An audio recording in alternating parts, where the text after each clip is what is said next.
Olá, bem-vindos a mais um programa A Arte da Guerra com o embaixador Francisco Seixas da Costa e desta vez vamos utilizar um figurino diferente, como se compreende facilmente. Vamos preencher o programa de hoje apenas com a situação da Ucrânia. Senhor Embaixador, a intervenção de segunda-feira de Vladimir Putin acabou por constituir uma espécie de declaração de guerra, mas com esta cambiante, parece-me a mim, a partir do momento em que o presidente russo decidiu aceitar o separatismo de Donetsk e de Luhansk, de alguma forma transformou, ou quis transformar, a entrada na Ucrânia numa espécie de ajuda humanitária a dois países emergentes eslavos, não é assim? Sim, é uma mudança de paradigma muito significativa. Se nós olharmos bem para a situação no terreno, quase parece chocante dizer que nada mudou. Isto é, Exato. em 2014, as áreas mais a leste e a sudeste da Ucrânia, duas áreas com forte presença de cidadãos de nacionalidade russa, decidiram, por um suposto referendo local, tornar-se independentes e criaram duas repúblicas, a norte Luhansk e a sul Donetsk. Essas duas repúblicas não foram reconhecidas por ninguém, nem sequer pela própria Rússia, Exato.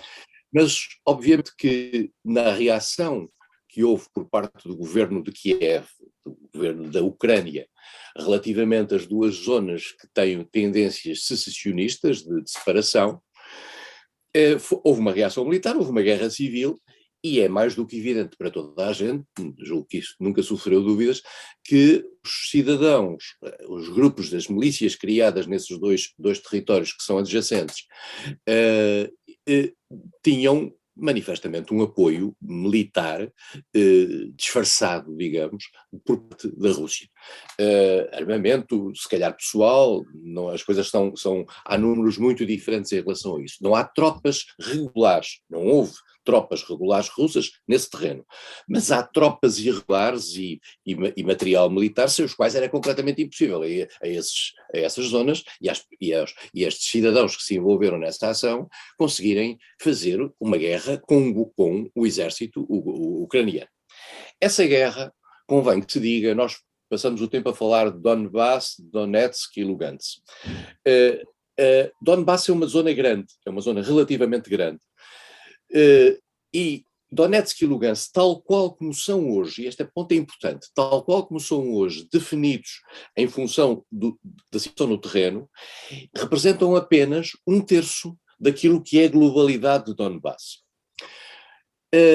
O que é que mudou, já aqui falámos isto aqui há dias, o que é que mudou ao longo destes anos que levou a esta situação? Aparentemente, a Rússia terá considerado, não necessariamente que essa zona estava a ser mais atacada por parte do governo de Kiev, mas em particular estava preocupada, como aliás já falaremos disso, se demonstra pelo discurso de segunda-feira de Vladimir Putin, estava preocupada pela densificação militar dentro da Ucrânia que se vinha a verificar com o apoio ocidental.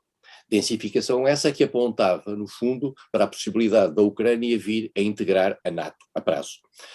Mas os russos não estavam só preocupados com a entrada na NATO, os russos estavam preocupados, e estão preocupados, era com a criação de um conjunto de capacidades dentro da Ucrânia que pudesse, em certo momento, na sua perspectiva, funcionar como uma ameaça à sua segurança. Portanto, o que desencadeou tudo isto é a noção da Rússia de que não pode tolerar mais este avanço militar ali dentro. E isso tem consequências no modo como se comportou a tal zona russófona e russófila à direita. Convém dizer o seguinte: a Ucrânia é o país do mundo onde há mais russos, nacionais russos. A Rússia tem cerca de 25 milhões de nacionais e na Ucrânia vivem 12 milhões de nacionais russos. Estes 12 milhões aparentemente também contam com aqueles que estavam, digamos, que estão na Crimeia e que eram ucranianos formalmente ou que estão sob tutela ucraniana e que agora estão sob tutela russa desde 2014. Mas estamos a falar de uma percentagem importante. E porquê é que estes cidadãos, porquê é que há tantos cidadãos russos naquela área? Porque aquela área é uma área industrial importante. A área de Donbass significava, antes da crise de 2014, cerca de 1/3 das exportações da Ucrânia. Exatamente. É uma zona de metalomecânica, é uma zona de minas e é uma zona para a qual foram muitos russos trabalhar durante muitos anos. Isto criou umas bolsas de russos nesses países e, naturalmente, depois há uma mistura entre os russos e os locais e, portanto, estamos a falar de cidadãos russos, aparentemente são cerca de 38, 40%, com nacionalidade russa, depois o resto, os 60%, serão ucranianos, muitos deles russófonos. E russófonos porque a língua russa é muito falada naquela área. Estas duas repúblicas foram agora clarissimamente, pode-se dizer isto abertamente, utilizadas pela Rússia da seguinte forma. Se repararmos bem, e não se percebia bem porquê, Putin falava aqui há 2 semanas, 10 dias, agora o tempo passa muito rapidamente, da possibilidade de um genocídio. E o genocídio o que é que era? Era a circunstância do governo de Kiev querer retomar o controlo dessas zonas, que não o fez ao longo destes 8 anos, não o conseguiu fazer, embora houvesse escaramuças sistematicamente, mas essas escaramuças mantinham aquilo que se chama em termos técnicos um conflito de baixa intensidade, o que não significa que não tenham morrido mais de 14 mil pessoas. Mas estamos a falar de um conflito que, apesar de tudo, se mantém ao longo do tempo com escaramuças aqui e acolá, com uns dias mais movimentados do que outros. Nos últimos tempos as coisas têm estado mais movimentadas. E a Rússia lançou esta ideia de que ia haver este ataque por parte do governo de Kiev e que íamos criar, portanto, uma situação humanitária trágica para os cidadãos russos que ali estavam. E se repararmos bem, nós assistimos, num certo momento, à saída rápida de mulheres e crianças de Donetsk e Lugansk que foram para Rostov numa operação de, digamos, defesa humanitária a populações que estavam sob pressão militar. Na sequência imediata disto, a Duma, o Parlamento russo, decide, coisa que não tinha decidido em 2014, dar oportunidade ao governo russo, se quisesse, de reconhecer essas duas repúblicas populares. Tudo isto verificava-se que isto fazia parte, digamos, de um jogo claramente de utilização política deste mecanismo. Logo, quase imediatamente a seguir, os 2 líderes das duas regiões vão visitar Moscovo e propõem a Vladimir Putin que reconheça essas repúblicas e, mais do que isso, abrem o caminho à possibilidade de amanhã essas repúblicas pedirem a entrada de militares russos para os protegerem. E, portanto, aqui é que chegamos ao primeiro ponto da ruptura da ordem internacional por virtude de uma decisão de Moscovo. Moscovo é o único país que reconhece essas repúblicas. Se repararmos bem, faz lembrar a República da Turquia, da República de Chipre Norte. A República Turca de Chipre Norte. Só a Turquia reconhece essa república. Faz também lembrar aquilo que se passou em 2008 na Abcásia e na Ossétia do Sul. Aí há mais 2 ou 3 países que reconhecem essas repúblicas, mas são, sei lá, Nicarágua, a Venezuela, eventualmente a Bielorrússia. E, portanto, aqui ainda estamos num terreno novo, isto é, embora haja uma declaração já da Bielorrússia no sentido de reconhecer as repúblicas. Portanto, Putin garante aqui um passo em frente. E na segunda-feira, Putin explica isso ao país e ao mundo num longo discurso de 1 hora. Um discurso que vale, quer dizer, que, para quem tiver tempo, eu tive o tempo de ouvir todo o discurso e ouvi-lo numa tradução, naturalmente, numa tradução espanhola, no YouTube. E é um discurso muito curioso. Porquê? Curioso, perigoso, e eu diria que que é um passo em frente num sentido do desconhecido. Mas é um discurso que diz o seguinte: basicamente, a Ucrânia é uma construção artificial promovida pela Rússia, pela União Soviética, no fundo, promovida pela União Soviética, feita de retalhos de vários espaços do magma global da União Soviética, e não tem uma identidade nacional comparável à Rússia. Pelo contrário, ela, digamos, a Rússia que é a mãe de tudo isso. Ora bem, estamos aqui num conceito quase imperial do papel de Moscovo face à sua periferia, e em particular face à Ucrânia. E ao dar este sinal, Putin, como que diz, se ela foi uma construção artificial, também poderá haver uma desconstrução artificial através do isolamento de entidades que estão fora daquilo que é o mainstream, que é a linha central da Ucrânia. E mais do que isso, nesse discurso, Putin revela, além daquilo que nós sabíamos, isto é, o seu profundo desagrado relativamente ao alargamento da NATO, a sua vontade de que houvesse uma espécie de reset, de voltar ao princípio daquilo que era o tempo do pré-alargamento, nomeadamente em matéria de colocação de forças convencionais nos países NATO que estão limítrofes da Rússia. Mas mais do que isso, há ali pela primeira vez a utilização da expressão de que quer voltar às fronteiras de 1997 em matéria de NATO. Ora bem, isto é absolutamente implausível que a Rússia não soubesse que isto é impossível sob o ponto de vista histórico, sob o ponto de vista prático. Quer dizer, não estou a ver como é que estes países de repente dizem, não, agora pensando melhor, de facto, vamos sair da NATO e vamos... Pelo contrário, este discurso é um discurso que rigidifica a posição desses países e lhes dá, inclusivamente, maior preocupação do que aquela que tinham ontem. Porque ao fazer esse discurso, Putin, no fundo, coloca uma espécie de uma ameaça. E depois diz o seguinte também: a Ucrânia, tal qual como está, foi invadida, foi tomada, é hoje cúmplice de uma agressão contra a Rússia.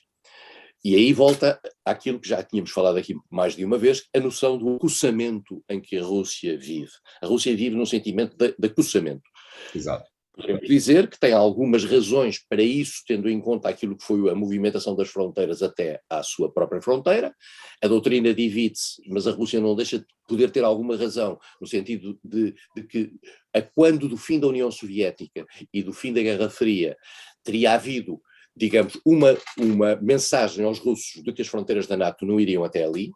Ao verem as fronteiras da NATO aproximar-se, a Rússia sente-se como que abusada pelos parceiros ocidentais, e em particular pelos Estados Unidos. E, segundo a Rússia, neste discurso de Putin, e é por isso que o discurso é ao mesmo tempo interessante sob o ponto de vista analítico, perigoso sob o ponto de vista de substância, os Estados Unidos utilizam hoje a Ucrânia como o centro, digamos, de propulsão de uma espécie de subversão para a Rússia. E Putin elenca ali vários pontos, cuja credibilidade nós não sabemos, relativamente às movimentações dos Estados Unidos através da Ucrânia. Porque até chega a dizer que a Ucrânia tem hoje a possibilidade, e tecnologia soviética ainda, para poder fazer uma bomba nuclear. Exato. Levanta o que torna a Ucrânia, digamos, num potencial poder nuclear, já foi no passado, de facto, tal qual como a Bielorrússia, tal como o Cazaquistão, mas prescindiram deles e entregaram as armas à Rússia. Mas, portanto, haveria ali um potencial que os países ocidentais, os Estados Unidos, que no fundo é o que a Rússia quer dizer com isso, poderiam utilizar esse movimento.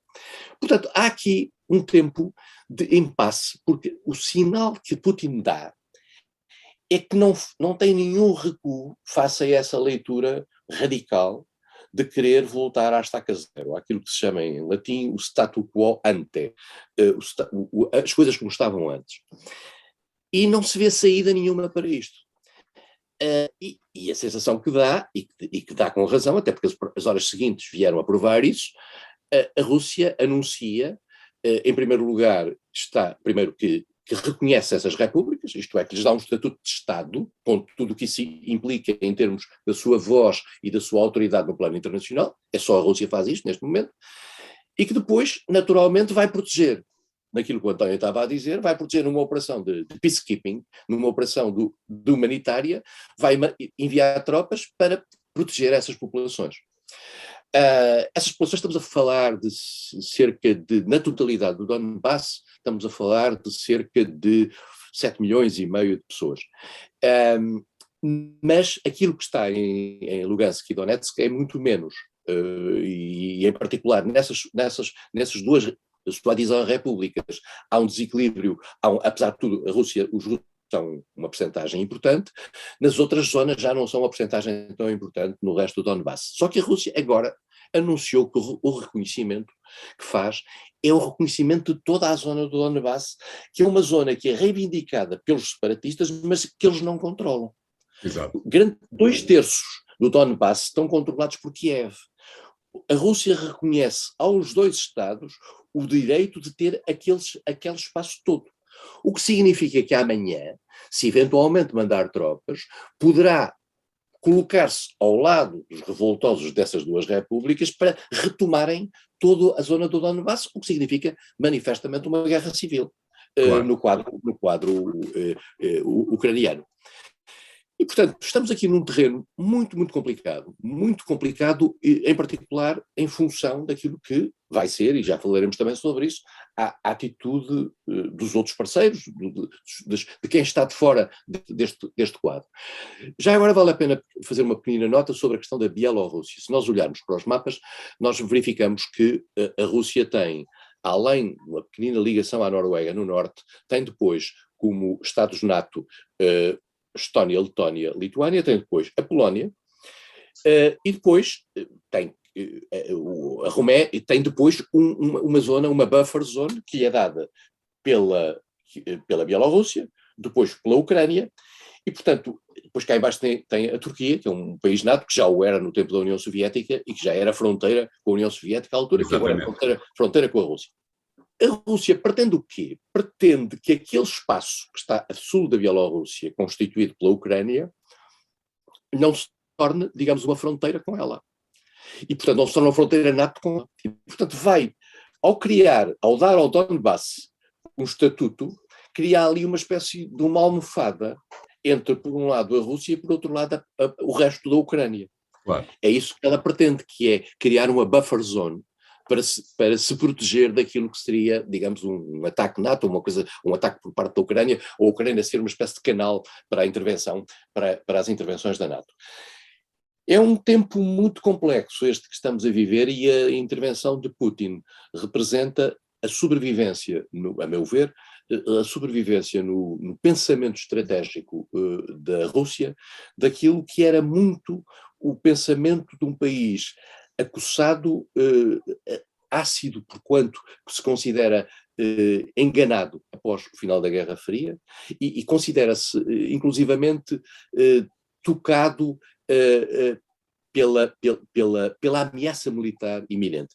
Putin tem uma tese essencial, que é o mundo, quando ele diz o mundo, diz os Estados Unidos, naturalmente apoiado pela Europa, segundo ele, o mundo quer, pura e simplesmente, evitar que a Rússia se afirme no plano mundial. É esse claro. O sentido básico deste discurso. Um discurso, aliás, que tem repercussões já desde pelo menos o século XVIII, e no século XIX teve graves repercussões, nomeadamente com a Batalha de Sebastopol, por volta do meio do século XIX. Portanto, estamos de regresso aos livros de história. Vamos fazer aqui o primeiro intervalo, voltamos já de seguida, desta vez para continuarmos no mesmo tema da Ucrânia. Até já.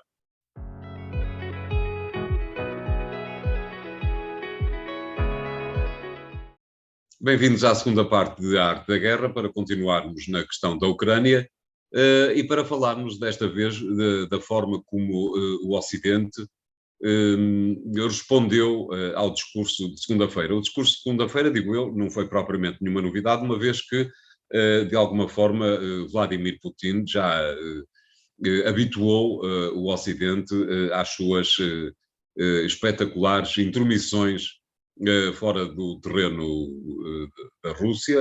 Recordo a Ucrânia desde há vários anos, a Crimeia, a Geórgia, o Azerbaijão e a Arménia, onde Nagorno-Karabakh passa obrigatoriamente pelo Kremlin, e também já este ano no Cazaquistão.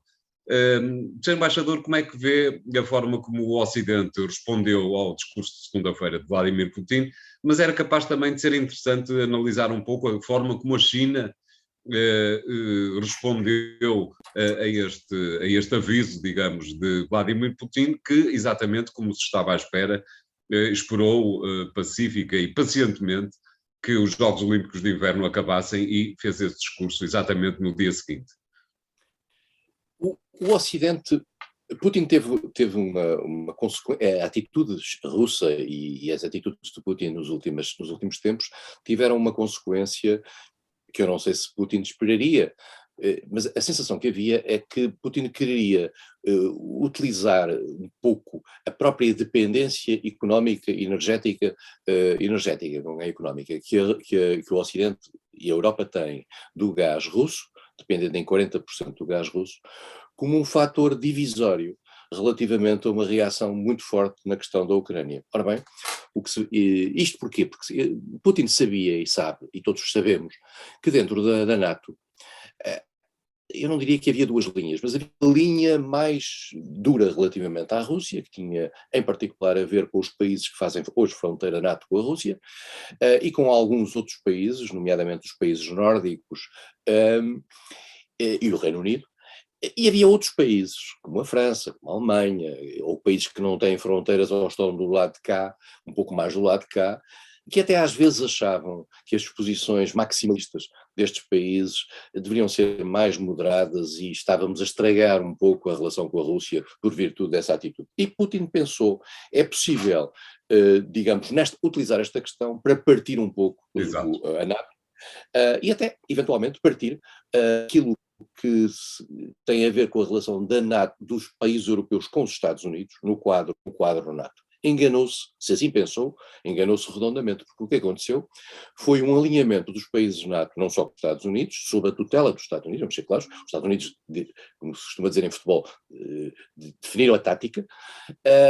Mas até aí havia a possibilidade de haver peço desculpa por interromper, até aí havia a possibilidade de haver uma ruptura, exatamente porque Donald Trump, o anterior presidente norte-americano, de alguma forma desfez essa boa aliança que havia no seio da NATO entre a Europa e os Estados Unidos. Sim, mas o que é curioso é que Biden também se falhou na perspectiva russa. Putin provavelmente terá pensado que a autoridade de Biden nesta relação transatlântica e sobre a NATO e a importância da NATO na relação com a Rússia não era suficiente para evitar que alguns sinais de dissenso pudessem aparecer. Não foi. De facto, os Estados todos alinharam da mesma maneira, com maior vontade ou menos vontade, mas alinharam todos, e, portanto, a Rússia encontra-se perante um bloco.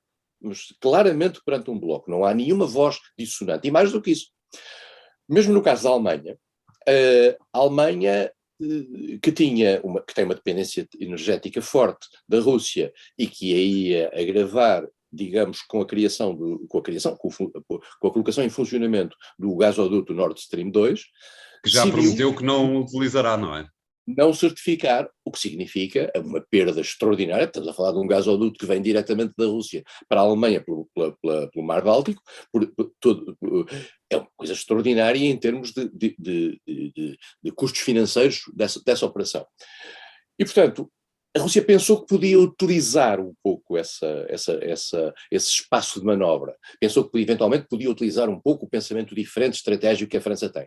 Ora bem, não obstante algumas nuances, França e Alemanha mantiveram-se muito, muito próximas e muito próximas da posição americana relativamente ao essencial da relação com a Rússia. E por isso mesmo, aquilo que tinha sido o trabalho feito no âmbito digamos, dos países europeus, União Europeia, e quando digo União Europeia, falo em países NATO e não só, porque dentro da União Europeia há países que não são NATO, a Finlândia, a Suécia, a Áustria. A Irlanda. E estes países alinharam dentro da União Europeia na construção de um pacote de sanções muito forte que estão preparados para implementar face à Rússia, no caso desta invadir a Ucrânia. E aqui põe-se um problema de natureza técnico-semântica, que é o que é invadir a Ucrânia. Exato. Aqui há umas semanas, não há muito tempo, e volto a dizer, o tempo nesta altura já está todo baralhado, Joe Biden num lapso de linguagem, disse, bom, depende, quer dizer, vamos lá ver, se é uma invasão pequena é uma coisa, se não é uma invasão maior, invasão em larga escala é outra coisa. Não só, uma coisa são 3 soldados que entram, outra coisa são 3.000 soldados que entram, portanto são coisas diferentes. Teve que voltar atrás nessa frase, teve que corrigir isso, dizer, não era bem isso que eu queria dizer que invasão não sei o quê, embora incidentes de fronteira, não sei o quê, e isso na altura foi explorado. Mas agora se nota, nestas primeiras horas, depois da decisão russa de reconhecer Donetsk e Lugansk, nota-se que Biden tinha alguma coisa, como dizem os anglo-saxónicos, on the back of his mind, né? por trás da sua cabeça. Ele sabia que havia uma ideia de responder em função dos avanços que essa soi-disant invasão pudesse ter. Uma coisa era uma invasão da natureza de tentativa de tomada. Outra coisa é a entrada só em Donetsk e Lugansk. Outra coisa é o modo como isso se vai processar. E os americanos e os seus parceiros europeus têm, aparentemente, um pacote de sanções graduado em função da gravidade das... Para quê? Para poderem, em cada momento, perante um determinado passo, dizer, olha, isto já justificou isto. E não dizem o que é que vão fazer a seguir. Depois, se houver mais uma outra coisa mais grave, avançam com outras coisas. Este pacote de sanções... Sanções quilómetro a quilómetro. Sanções quilómetro a quilómetro. Este pacote de sanções, já no passado, Rússia, atenção, convém dizê-lo, a Rússia vive desde 2014 sob um pacote de sanções de natureza económica. Mas são sanções, eu diria, relativamente leves, ou pelo menos já foram incorporadas muitas vezes neste quadro internacional das sanções. As sanções acabam depois, num determinado momento, por já serem incorporadas no dia-a-dia desses países, e os países acabam por encontrar maneiras de rodear. E estamos, portanto, neste momento, com um avanço de pacotes sucessivos de sanções em função daquilo que forem os passos dados pela Rússia que possam configurar uma ruptura da ordem internacional. Há aqui um ponto que eu gostava de sublinhar. Nós costumamos aqui falar que o secretário-geral da ONU, e a ONU em geral, não tem uma atitude, digamos, de intromissão naquilo que são os interesses dos países membros permanentes do Conselho de Segurança. E, portanto, neste momento, tendo esta uma questão, basicamente, em questão, de um lado, a França os Estados Unidos, a França e o Reino Unido, e por outro lado, a Rússia, a China está, já falaremos, as coisas estariam, digamos, um pouco difíceis para o secretário-geral. Na segunda-feira à noite, depois da declaração de Putin, fez um statement que me parece muito importante, em que diz muito claramente que a Rússia rompeu com a ordem internacional. Ao reconhecer essas repúblicas que não têm um estatuto, digamos, minimamente aceito por mais ninguém, e, portanto, digamos, faz pela primeira vez uma declaração muito forte contra a Rússia. E eu acho que isso credibilizou as Nações Unidas, e se calhar António Guterres teve razão de só fazer isto agora. Claro.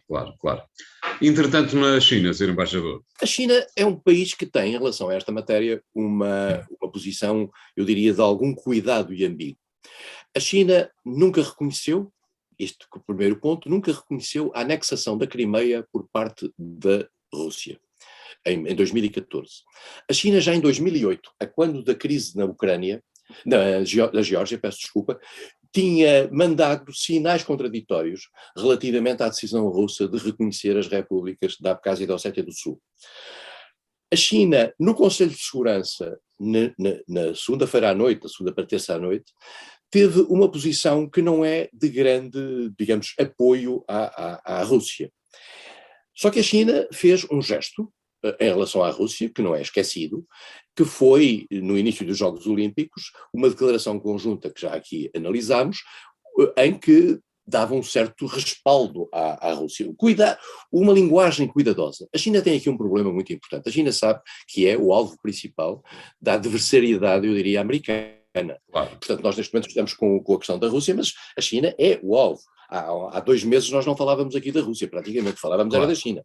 Exatamente. Ora bem, a China pressente que, se acaso tomar o lado da Rússia nesta questão, ficará contra si com 2 poderes que são ambos mais fortes que a Rússia. Um é os Estados Unidos e a outra é a própria União Europeia. Europeia colocando si em causa vai todo o edifício económico que vem construindo há uma década, pelo menos. Exatamente. Curiosamente, nesse edifício económico está a Ucrânia, porque Exato. a Ucrânia faz parte da nova Rota da Seda. A Ucrânia é um parceiro importante económico da China e a Rússia, ainda há cerca de um mês, o presidente russo enviou uma mensagem muito simpática e muito carinhosa ao presidente Zelensky da Ucrânia. Portanto, há aqui sinais contraditórios importantes. A China tem o problema de não ficar sozinha com a Rússia quanto ao resto do mundo numa espécie de lógica de Guerra Fria. Claro. E pressente que não quer agravar essa situação. E está numa lógica de alguma ambiguidade. A China não reconheceu estas repúblicas. E muito provavelmente não o vai fazer. Claro. A China quer manter alguma ambiguidade. O que a China disse, muito claramente, e não era suposto de ter outra atitude, naquela declaração conjunta que fez com a Rússia, foi dizer que é contra e que vê com muito desagrado o afastamento, o alargamento da NATO até às fronteiras da Rússia. Isso dilo e faz parte um bocadinho daquilo que é a teoria que quer a Rússia, quer a China têm relativamente digamos, ao avanço dos Estados Unidos. Agora, o separatismo não é necessariamente algo que agrade à China. Claro. Amanhã poderia ser invocado por Taiwan para dar um passo em frente com o apoio americano. E, portanto, a China não quer ser vista como incoerente, promovendo o separatismo no Donbass e não deixando o separatismo em Taiwan. A China continua com a política de que Taiwan é parte da República Popular da China e regressará à China quando logo se verá. Exatamente, talvez até seja por isso que nunca aceitou ou nunca reconheceu a questão da Crimeia, uma vez que não está com certeza interessado em ter um referendo em Taiwan, não é verdade? Sim, não haverá. Eu não me parece contrariamente àquilo que aliás foram as posições russas em vários momentos, no caso do Donetsk e Lugansk já houve referendo, no caso da Crimeia que houve um referendo cuja legalidade é muito contestada internacionalmente, mas a China julgo que vou utilizar as palavras com cuidado, a aferição da vontade popular na China não se faz necessariamente pelos métodos ocidentais. Claro. Muito bem, vamos fazer aqui o segundo intervalo, voltamos já de seguida. Até lá.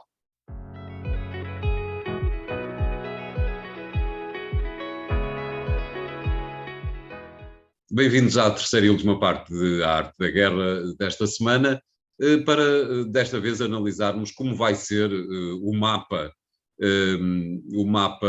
a geografia do leste da Europa, mas também gostava que o Sr. Embaixador me falasse um pouco do mapa político. Isto porque recordo que na semana passada o presidente da Ucrânia teve um discurso choroso, digamos, em que, não sei se foi a primeira vez que eu vi, lapso meu possivelmente, em que se queixou de que há uma linha no interior da NATO que não está, diz ele, minimamente interessada em que a Ucrânia faça parte da NATO. É óbvio que essa linha existe, até porque a Ucrânia, no final destes anos todos, ainda não conseguiu fazer parte da aliança. Parece-lhe que esta tomada de posição da Rússia vai no sentido de calar esta linha vamos pôr as coisas assim, anti-Ucrânia na NATO, e que a Ucrânia vai finalmente conseguir entrar na NATO, e como é que lhe parece que vai ficar a geografia do leste da Europa no final de toda esta situação? É difícil dizer qual será o impacto nos países NATO mais reticentes à entrada da Ucrânia desta atual conjuntura, porque nós, se avançarmos para uma situação de forte tensão, a entrada da Ucrânia para a NATO, eu não diria isto há uma semana, mas estou a dizê-lo hoje, poderia funcionar como uma parte de um pacote global de medidas no sentido de reforço da segurança europeia. Exato. Custa-me a crer que isso ainda possa acontecer, porque há um sentimento de que não se colocam dentro de uma aliança de natureza militar, em particular uma aliança que promove a defesa coletiva, e esse é um ponto importante, de acordo com um dos seus artigos constituintes, países que trazem, que importam para dentro da aliança situações tensas de natureza político-militar. E, portanto, era difícil. Não se coloca um infectado dentro de um hospital. É um pouco difícil, mas nós também não podemos esquecer que estamos em terrenos novos e que não sabemos o que é que vai resultar desta crise, particularmente se ela tiver avanços grandes. À partida, a sensação que eu tenho é que a Ucrânia não tem condições para ser admitida, embora à luz daquilo que é a política de portas abertas da NATO, a mensagem que já tinha sido dada na Cimeira de Budapeste lhe possa ser, digamos, reiterada a prazo. Logo veremos. Em particular, enfim, tem que se dizer isto porque é a realidade, tudo depende da posição dos Estados Unidos. E tudo depende da força que os Estados Unidos tiverem para poder impor esta situação.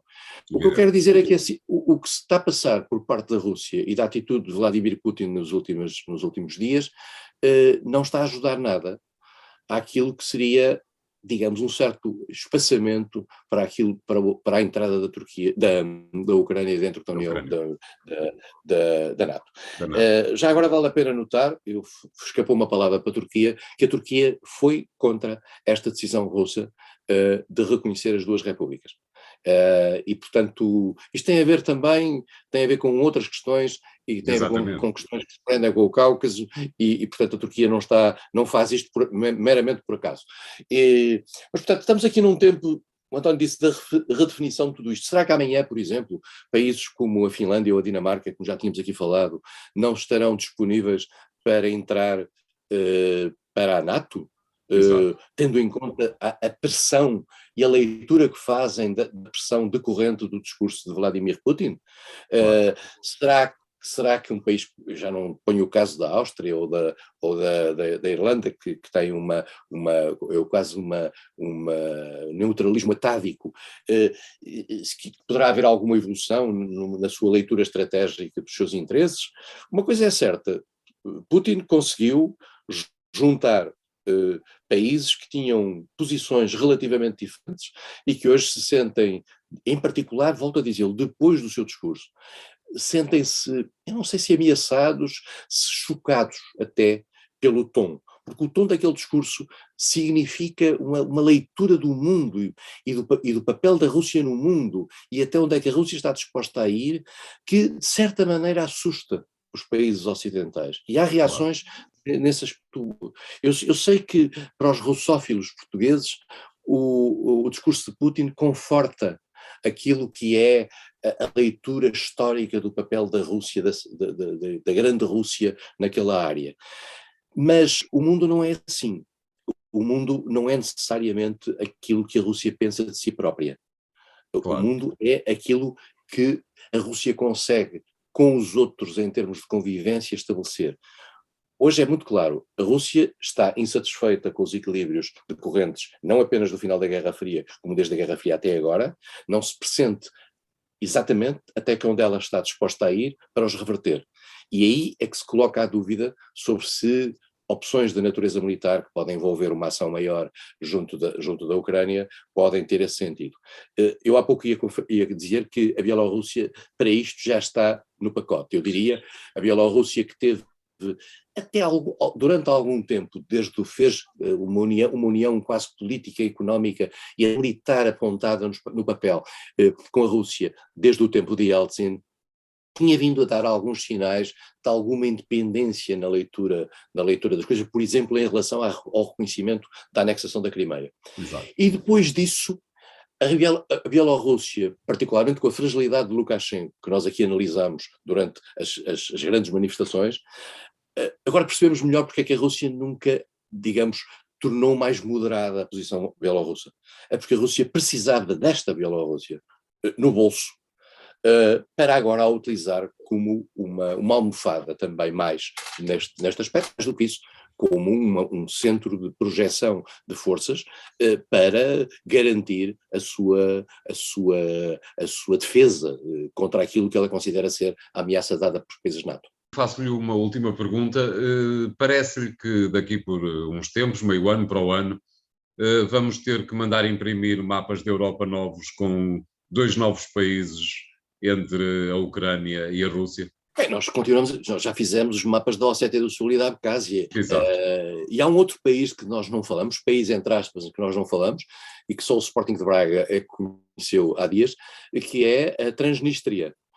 A Transnistria é um país do mesmo género, que está criado entre a Moldova e a Ucrânia, e que reivindicou a sua independência, tem estruturas próprias, um bocadinho como já a Abcásia e a Ossétia do Sul tinham, há muitos anos, onde há forças russas, há forças russas que estão ali colocadas, exércitos que inclusivamente alguns ficaram e casaram com locais, e é um outro ponto, e ao que parece, a Transnistria já estaria a tentar ter por parte da Rússia o mesmo tratamento que as repúblicas Donetsk e Lugansk tiveram.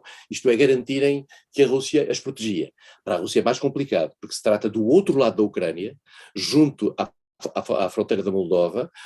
A Moldova não tem feito uma grande pressão sobre a Transnistria, tem havido uma calmia, a fronteira consegue-se passar com alguma facilidade, inclusivamente basta encontrar nos hotéis de Chisinau quem possa transportar as pessoas para o outro lado, e aí não há uma tensão muito evidente, mas, como digo, são estes conflitos congelados que a Rússia se costuma aculturar não digo à sua volta, porque neste momento não faz fronteira com ela, mas Exato. Um pouco para garantir a sua mão longa em determinadas áreas.